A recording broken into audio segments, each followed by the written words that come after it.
Day Pensacola is our 32nd year. I've been involved for 20.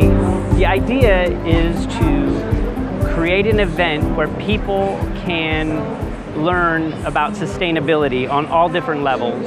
You know, different local businesses that try and do sustainable business practices and different ways to live your life sustainably, to come away from the day with a better idea of what you can do personally to make the world a better place.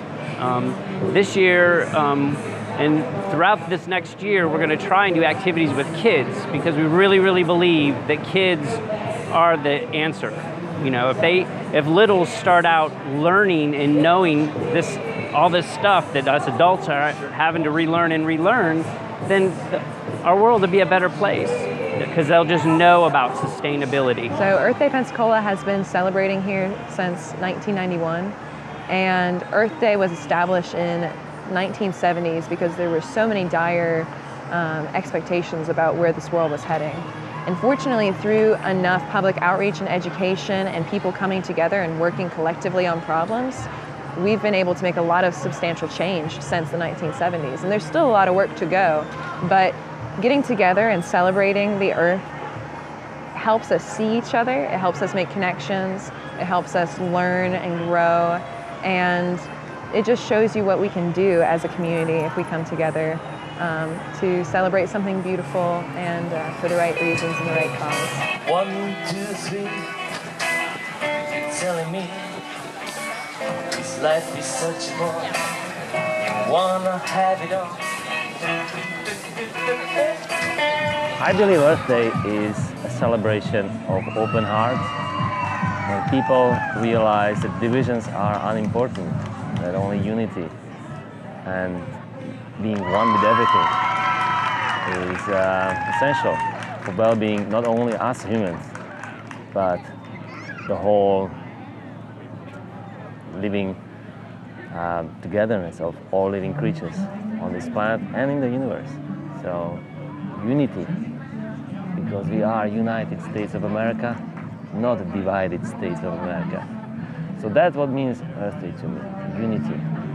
So the vendors are all vendors that have a sustainable message in their business practices. Some Farm Energy is a solar place. They were one of our sponsors this year. We only allowed art that is handmade. Somebody has created it with their hands. And there's like repurposed art. There's some repurposed art here. There's people that are creating things and bringing them together to give the message of sustainability. The music has been very varied. I did 30-minute sets this year so we could have more music throughout the day. We've had everything from the first guy that played was Abram Waldrop and Friends, and it was kind of these kids that are playing rock and roll. And then we have Love Brinevere and Katie Deneen playing right now that their music is all about light and all about sustainable in their words. So it's a big variety of things. I've been waiting for a while now. I've been waiting for the sun. We are celebrating Earth Day because this is the most beautiful planet I know of. And it's just so special to come back into reverence and respect for this beautiful planet. It gives more meaning to our lives. It gives more meaning to our connection with nature. And it's always there for us, and it's beautiful to come back to that respect and love for this planet, because there's so many ways that we can be better, and we can learn how to take care of this planet even better, be better stewards of life and this planet. I grew up in the mountains. I have very close relationship to nature as such. Since I was a small child, we always were deeply involved in walks in nature, and so it's really a deep connection for me.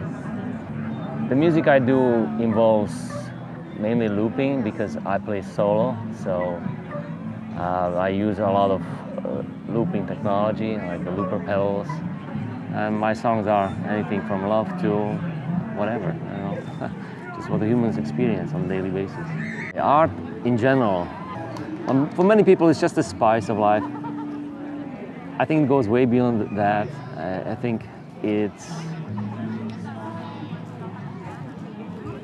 something that makes people, gives people a reason, gives people hope to live, really. I mean, because you can live without music, you can live without the art, but it would be quite boring existence. So,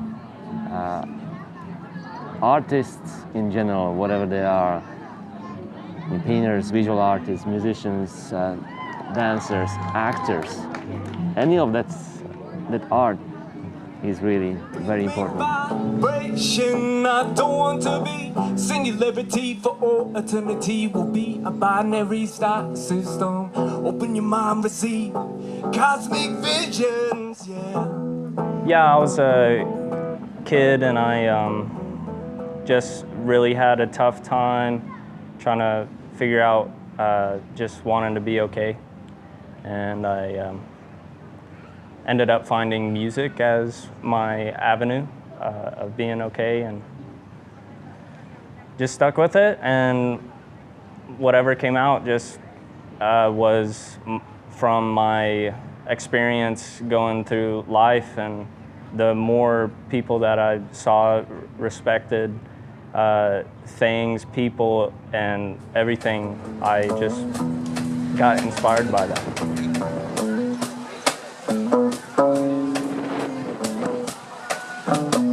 I am here to kind of share these heart songs for humanity, just to raise the vibration and let people know that it's going to be okay. As long as we wake up and start taking action right now, we can still make this work. And I believe that we will. I have such optimism for the future, and I'm ready to take inspired action now to make the world a better place. So my music is here to help people remember that it's going to be okay. Let's start now. Community is absolutely essential for the well-being of anyone.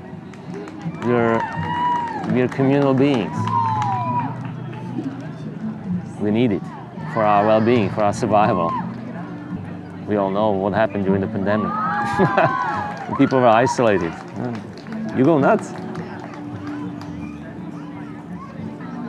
And I believe this is absolutely wonderful that people are able to do this and share their experiences. And are these stories really true? How can people help the earth? Ooh, I love this question. Just by breathing deeper, slower, walking a little slower, gentler. I like the phrase of kissing the ground with your feet. Just recognizing the sacredness of all the earth around you. This planet can be heavenly. It's just our mindsets that take us out of that. But if we're here, if we're present and we see the beauty of the plants and the trees and the flowers, that already is enough of a change, just inviting that reverence.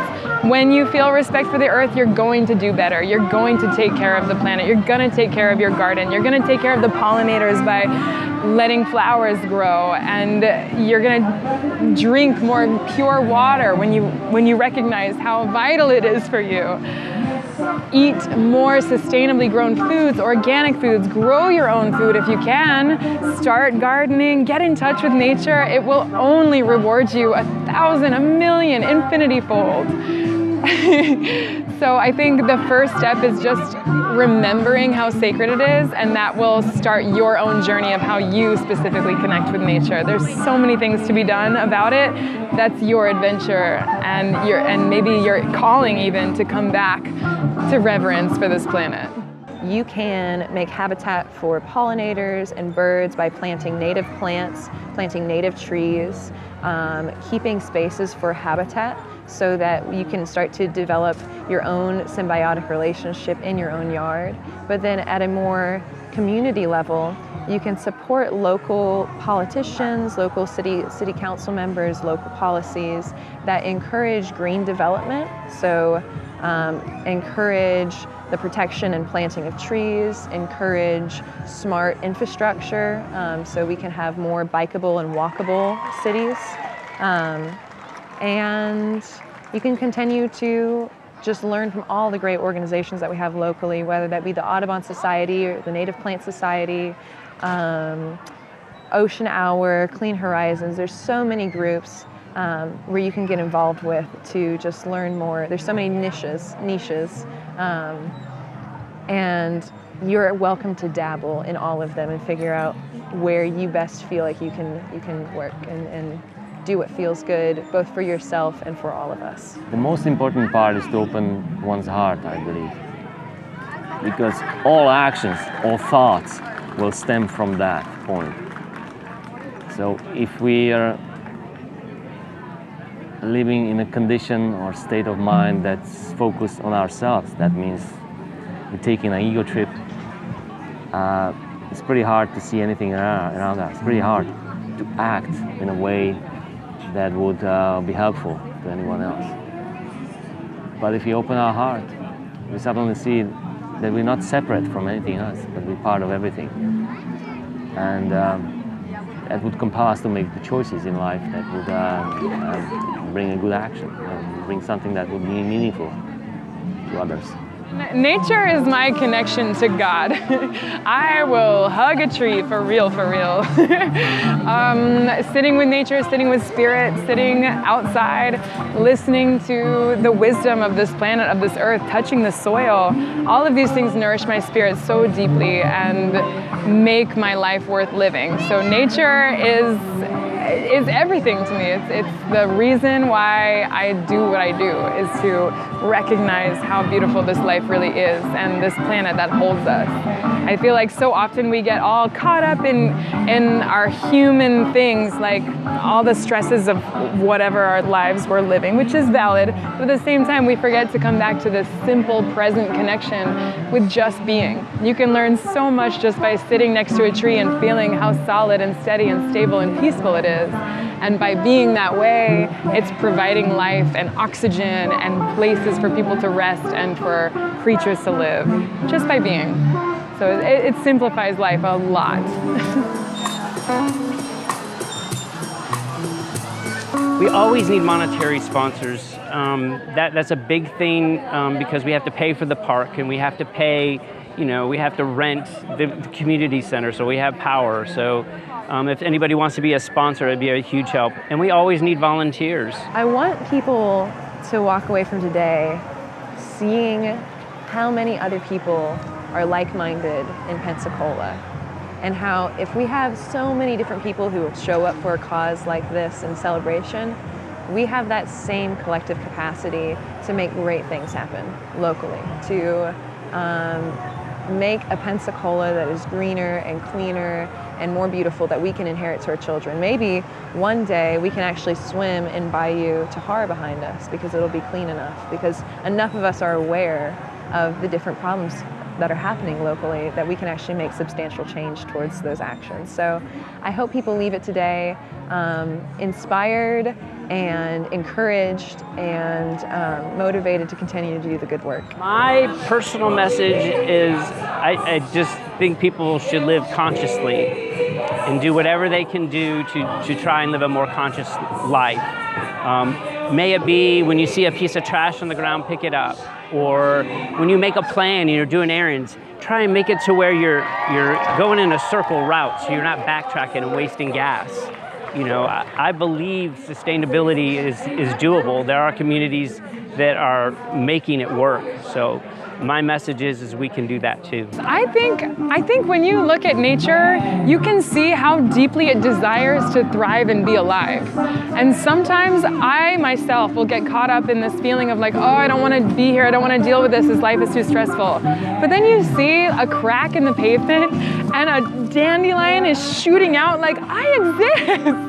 I'm here to thrive and be. And I'm like, man, if you can do that with just a little crack in the pavement, like what can I do with all the power of life and humanity at my fingertips?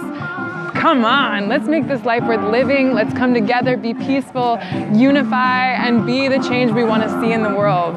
Just like the flowers are. Woo! Gets me so hyped. Earth Day's every day. Every day is Earth Day. Live to love and love to live.